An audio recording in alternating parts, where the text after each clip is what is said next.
Sometimes the bayonet isn't enough to deal with the diversities of foes on a modern battlefield, and the Empire of Pareena has compensated this fact with a plethora of heavy weapons, some designed to melt their way through armor plating, some designed to blunt an infantry charge, and some designed to bring the very sky crashing down upon the foe with sheer might and blinding terror. Hi, I'm your host Heatwave, and in today's lore episode, I'll be exploring the heavy weapons of the Imperial Armoury, wielded by the Imperial Army.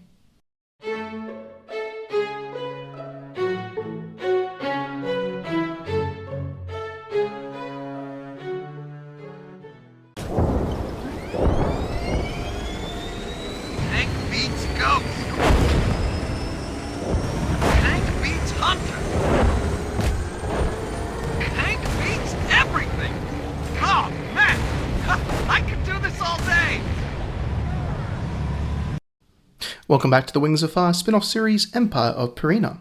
If you haven't done so already, please leave a like, and if you haven't done so already, please subscribe so you never miss an episode that I publish.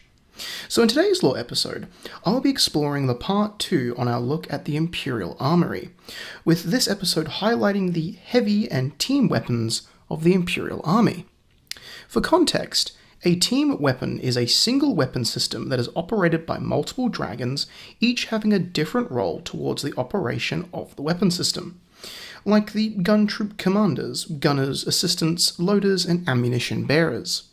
The weapon system is usually too big for one dragon to operate on their own. A heavy weapon, though, is a weapon too big for one dragon to carry because, well, it's just too big. Heavy weapons require some sort of wheeled carriage or gun mantlet or tripod configuration, some sort of carriage to hold it all together. These weapons fit into their own heavy weapon platoons and artillery companies that are built into each line battalion. So let's begin.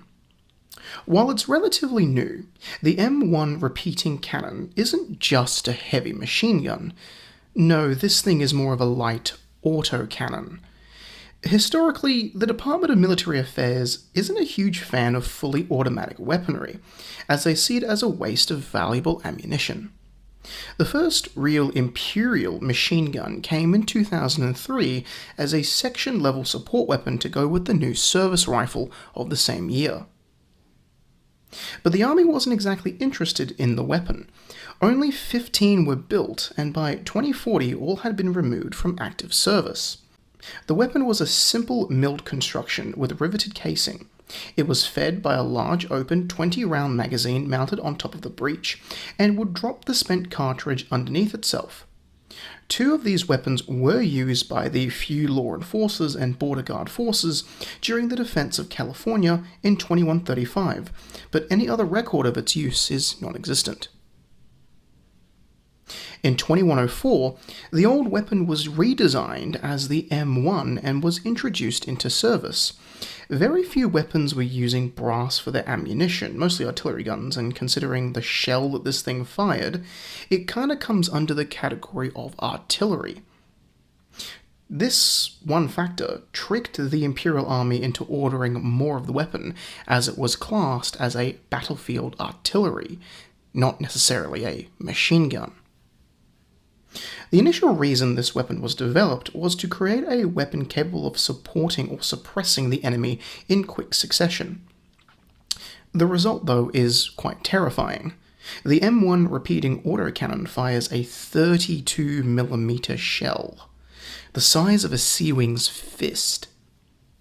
The shell could tear a Groznian in half. It was belt-fed and produced a heavy rate of fire with an insane recoil to boot. The gun is long with a large muzzle brake. The gun is mounted on a tripod and features a gun shield to protect the crew. Originally, it was mounted on a small wheeled carriage, but to accept the gun shield, it had to be swapped to a tripod system. Both carriage systems features a traverse wheel underneath the carriages to allow the weapon to be traversed left or right, without having to move the whole carriage system. The gun can be broken down into multiple pieces to be carried by the crew of 3, a gunner, assistant gunner, and troop commander. All are responsible for carrying the large amount of ammunition, usually in the form of belts. These are cloth and are non-disintegrating belts that feature the 32mm casing. In fact, the assistant gunner carries an ammo can strapped to his chest for easy access in combat. The gun itself is operated by a simple push trigger at the back with 2 Talon bars to prevent a misfire by something falling on the trigger system. Under the receiver is a blowback spring assembly. The weapon has a top open dust cover to gain access to the feeding tray where the ammunition is fed into. On the right facing is a trap lid for aiding in holding the belt. There is a simple sight post. The weapon is actually quite large, seen here next to this inductii. It's quite a hefty piece of equipment. In 2136, the M1A1 configuration was issued to heavy weapons platoons in preparation for Operation Fractured Jaw. This configuration was designed to strip the gun of some of the dead weight. It features a new low-slung bipod. The gun shield is gone and replaced with a long carry handle. The trigger is a simple handle attached to a stock with a rear handle for stabilization from the sheer recoil this thing produces. The dust cover, though, is blocked by the new handle, so belts need to be pulled through the feed tray during a reload. Tactically, how would this gun be used? Well, 3 are issued to every heavy weapons platoon of a rifle company. In combat, 1 gun would be used in support of a single infantry platoon, used to lay down suppressive fire on static targets while being able to butcher any mass infantry assaults. In fact, the 32mm shell was so destructive that it could even pierce light vehicle armor. Or, well, cave in a helmet. But at that point, I really don't think the top half of a Grozny would still be remaining. The next team weapon also came right from the heavy weapons platoon. The Empire prides itself on battlefield mobility, and the mortars exemplify that. A simple tube used for indirect fire support, highly mobile and can hit high-angle targets in a top-down attack formation. The bomblet is dropped down the tube to be thrown out by a blasting charge. Upon falling, the impact fuse detonates as it hits, throwing high-explosive shrapnel over an area. It isn't accurate without proper zeroing in each shot. Introduced into service in 2127, the standard M1 120mm mortar replaced the smaller 82mm bomblet thrower, which didn't enter service as the Imperial Army was unhappy with the small munitions it carried, prompting the creation of the 120mm, but the technology was already there. This weapon is crewed by 3 inductii and is capable of being broken down into smaller pieces to be carried by its crew. The baseplate, bipod, and tube to be exact. These 3 simple components make up the mortar along with its zeroing sight and the traverse wheel on the bipod. The mortar is used to quickly hit entrenched positions where it would take longer to bring heavier guns to bear, like the 203mm Earthshakers. But since this is an artillery weapon that is not supported by a wider logistical system, the mortars can only carry so much ammunition for bombardment.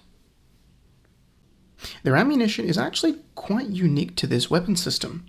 The standard 120mm fragmentation bomblet is essentially a cylinder with a square-shaped panel upon its raised surface that explode outward upon hitting a surface and detonating.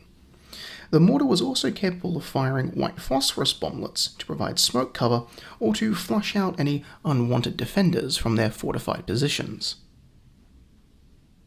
There is one weapon system that has shown its worth, its rugged, reliable, and effective versatility, and that's the 75mm improved infantry field gun, a complete redesign of the original 75mm field gun, which I speak more about on my episode on Imperial artillery, but this model of gun became the most common light battlefield artillery weapon of the Imperial Army, and during the War of the Red Sands, this light gun was used just about everywhere and at all stages of the war, doing practically everything, even being retrofitted to vehicles. Capable of firing indirectly as a field gun, but also fire directly as an anti-tank gun, The gun features a heavy gun shield with a spaded carriage.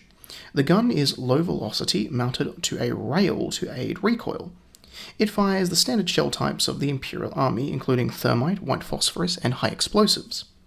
As mentioned, a large gun shield protects the crew, and the weapon is simply operated by a gun sight and a simple traverse wheel hidden behind this said shield.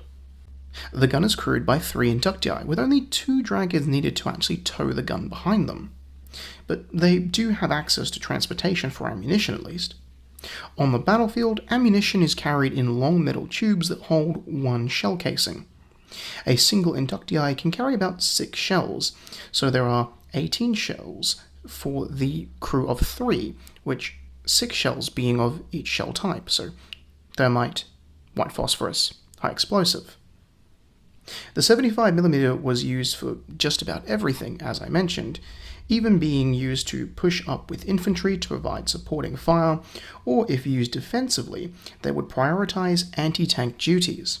In fact, during the first year of the War of the Red Sands, 60% of Red Army tank casualties came from these guns. A stripped-down version would be created to be used by airborne forces, allowing it to be paradropped to the battlefield. Now the Imperial armor. Not that Imperial armor. That's better. Anyway, the Imperial armor mounts a hefty gun, the 152mm to be exact. A lot of development went into this gun just to allow it to fit in the first casemates of the very first Imperial tanks, and then later the turret design of later models. The gun is pretty self-explanatory. It's a short and stubby barrel mounted to an underslung recoil rail system. The breech is semi-automatic, meaning it will automatically eject a spent shell casing into a basket behind the gun breech. The operation of this gun was conducted by a dedicated gunner. He had to manually traverse the turret and gun mantlet, along with zeroing in his shots and range finding. He was, though, equipped with a ×4 optic, which allowed him to engage a target of up to at least a kilometer away. The 152mm was the Empire's answer to any Soviet tank, and they were very effective. The lighter tanks of the early war stood little chance of surviving, being outgunned and outranged, and even with the adoption of Walker tanks, they too still fell victim to the 152mm. The last artillery gun produced under the Empire lives up to its name, and that would be the colossal Earthshaker guns. Originally built for the wall defences of the Imperial Palace, the army begged for these guns to be placed in their talons. The 3-meter-long barrel leads to a base plate the gun independently mounts to, being able to pivot on a 45-degree firing arc and elevate at least 75 degrees into the air. The breech is located up high, so the gun can accommodate the massive shell it fires, which is loaded by a ramrod in 2 separate phases. First, the massive 203mm shell, and then a powdered charge to just propel the thing out of the barrel. The fire control system, gun sight, traverse system, is mounted on a separate pillar mounted to the carriage. The carriage has 4 large spades to handle the sheer earth-shaking recoil of the gun, hence the name, and its 2 large wheels swivel up when not in use. The Earthshaker needs a crew of 7 to fully operate effectively, including a troop commander, 2 loaders, a gunner, an assistant gunner, and a range adjustment specialist, and an ammunition officer. The gun also needs at least 2 tanks in a transport configuration just to move the weapon and carry its ammunition. The Earthshaker is towed by a hook on the muzzle, to which it is pulled behind the walker, by flipping the wheels down and folding up the spades. Crews working with the Earthshakers are told to keep their mouths open to balance the sound pressure of the gun firing. In combat, these were the primary artillery weapon of the Imperial Army. They were used to simply flatten anything the inductii didn't want in front of them. With a range of about 24 kilometers, it could outrange all SSG heavy artillery and make a real mess of enemy fortifications. The Earthshaker was capable of firing directly over open sights, but no record exists of this being done. What they did do was follow a number of dedicated artillery tactics. But first, for an artillery weapon to be effectively engaged against an enemy, it needs to be coordinated by a forward observer. Each artillery company has a few talons full of these specialist inductii who used a series of radios and map equipment to guide in effective battery fire. The forward observer will know the exact position of the artillery available and will feed back information on distance, range, elevation, and target integrity. The artillery battery will then fire a ranging shot. This single round is used to judge where the gun is currently pointing, and upon spotting the first hit, the forward observer can make adjustments, telling the gun battery to change its elevation or direction to better zero in on the acquired target. This is repeated until the shot is zeroed in, meaning it will hit exactly where it's supposed to, or in the relative area. This can take a few minutes to complete before a battery can open up with a salvo. There are a number of different fire missions the artillery of the Imperial Army are trained to conduct. The first is a simple indirect fire mission. Imperial Army forces were in constant radio communication and could call in available artillery to obliterate any target they came across.